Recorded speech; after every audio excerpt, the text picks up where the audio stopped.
Bismillahirrahmanirrahim. Selamat pagi. Pada kesempatan kali ini saya akan menyampaikan uraian mengenai beberapa dasar hukum penting dalam hukum acara perdata di Indonesia yang berkaitan dengan pelaksanaan putusan arbitrase asing serta penerapannya melalui berbagai regulasi dan jurisprudensi.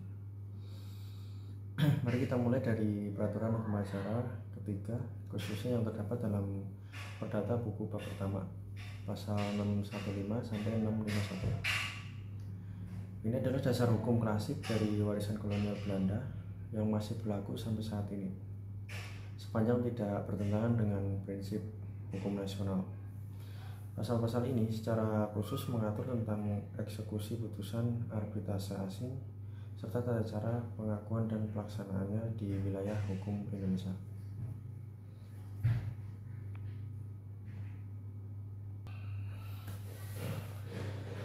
Di bawah pasal 615 hingga 651 kita menemukan prosedur formal mengenai bagaimana pihak yang memenangkan arbitrase internasional itu dapat mengajukan permohonan agar putusan tersebut diakui dan dapat dilaksanakan secara hukum di Indonesia.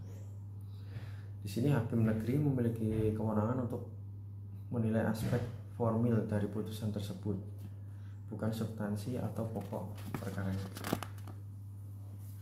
Namun pengaturan ini saja tidak cukup.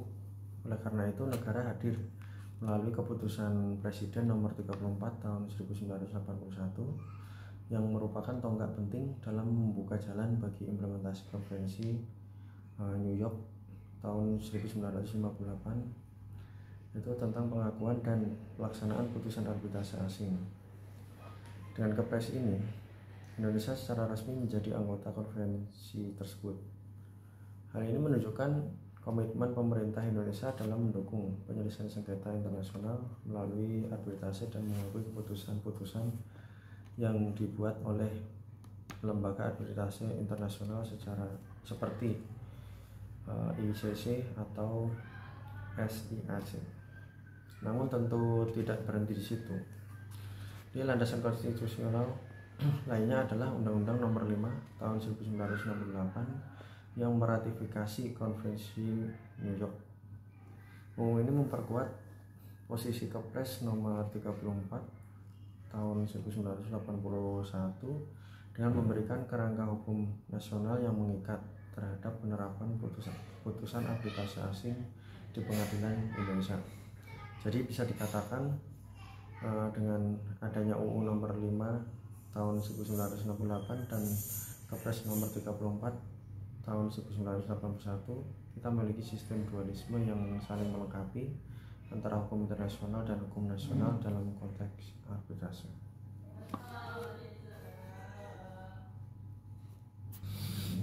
Kemudian kita masuk pada peraturan yang lebih teknis dan bersifat administratif, yakni peraturan Mahkamah Agung nomor 1 tahun 1990. Peraturan ini menjadi acuan praktis yang digunakan oleh para hakim di tingkat peradilan negeri, terutama di Jakarta Pusat, dalam menangani permohonan pengakuan dan pelaksanaan putusan arbitrase asing. Di dalamnya dijelaskan bahwa hanya Mahkamah Agung yang berwenang untuk memberikan eksekuator atau izin pelaksanaan terhadap putusan arbitrase asing. Ini berarti bahwa putusan arbitrase tidak serta-merta dapat dilaksanakan, harus ada proses administratif yang ketat, termasuk pemeriksaan apakah putusan tersebut tidak bertentangan dengan ketertiban umum di Indonesia. Lalu untuk memperkuat pemahaman kita perlu menilik beberapa jurisprudensi penting. Adapun jurisprudensi yang pertama ada Rekno 2924 KSIP tahun 1981. Ini berisikan tentang sengketa perjanjian sewa menyewa tanah, dan Mahkamah Agung itu membuat keputusan ini sendiri bahwa perjanjian sewa menyewa tanah yang tidak didaftarkan di kantor pertanahan tidak dapat digunakan sebagai bukti kepemilikan hak atas dasar tanah itu.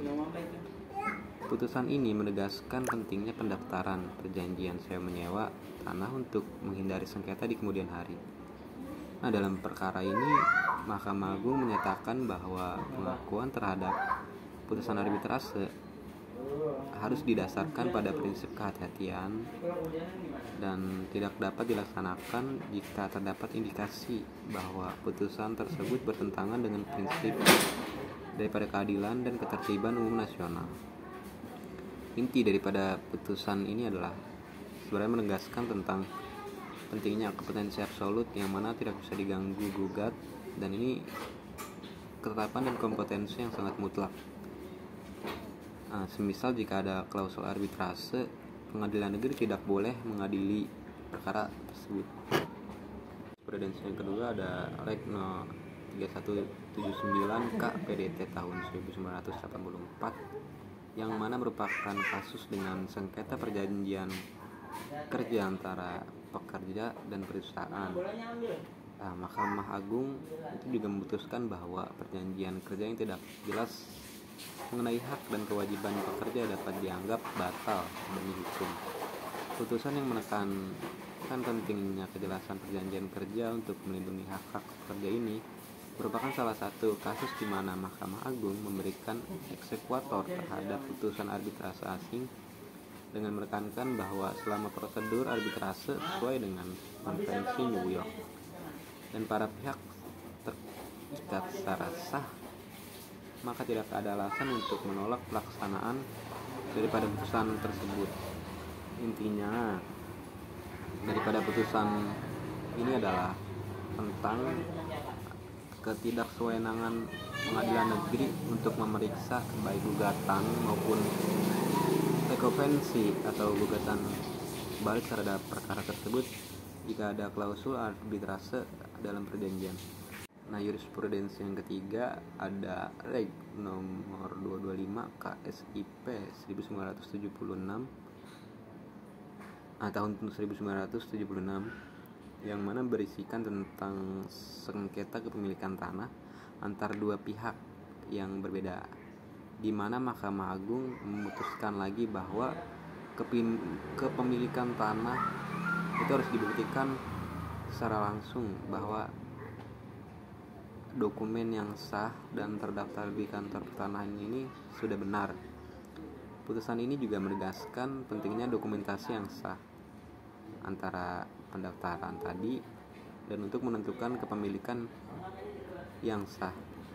Dalam jurisprudensi ini, Mahkamah Agung menolak pelaksanaan putusan arbitrase asing.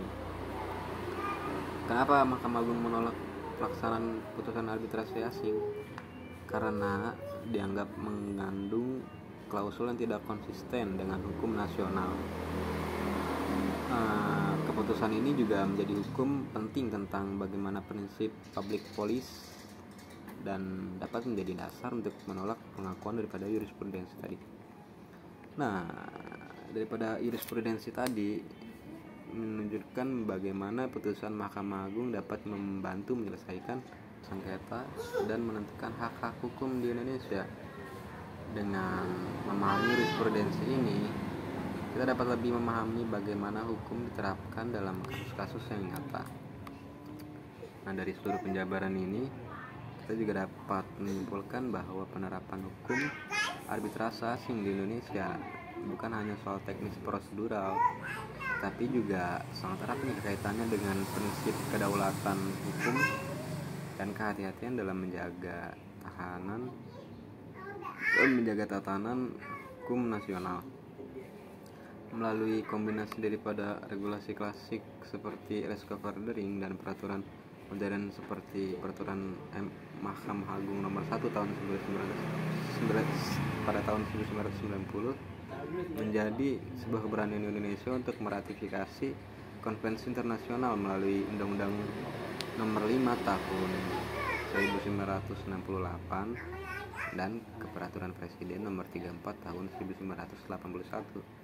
Kita juga dapat melihat perkembangan daripada segi sistem hukum menuju keterbukaan terhadap penyelesaian sengketa di internasional ini, namun tetap menjaga kedaulatan hukum domestik. Sekian.